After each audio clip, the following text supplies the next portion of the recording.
Iya aku memang ibu. Oh ini lah.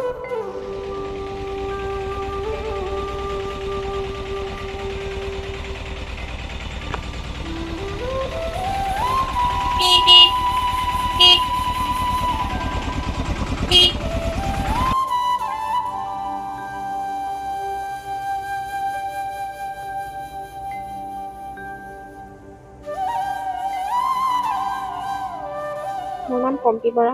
তোমাৰ মা আৰু দেউতাৰ নামটো কি? মোৰ দেউতাৰ নাম মিণ্টু বৰা আৰু মাৰ নাম আৰতি বৰা। আজি মই ফলাফল লাভ কৰি বহুত আনন্দিত।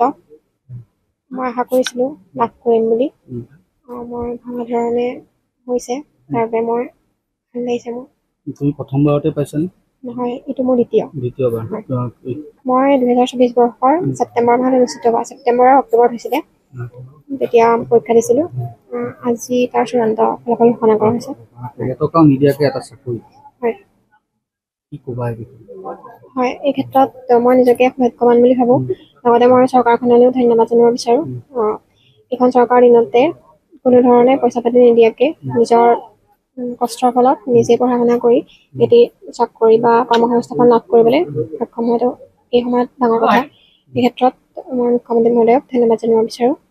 তেওঁ কষ্ট সফলতাটো আজি লাভ কৰিবলৈ সক্ষম হৈছে।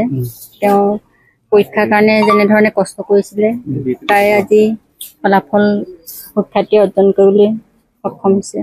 তাক লৈ আমি আজি আনন্দিত হৈছোঁ। আশা কৰিছিলোঁ, সেইমতে আজি তাৰ ফলাফলটো পাইছোঁ। চৰকাৰলৈ আমি ধন্যবাদ জনাইছোঁ। বিজেপি চৰকাৰৰ দিনতে এনেদৰে এটকাও নিদিয়াকৈ চৰকাৰী চাকৰি এটা ল'বৰ বাবে সক্ষম হৈছে। আমি সেইবাবে মুখ্যমন্ত্ৰী মহোদয় ডাঙৰীয়াক আমি ধন্যবাদ জ্ঞাপন কৰিছোঁ।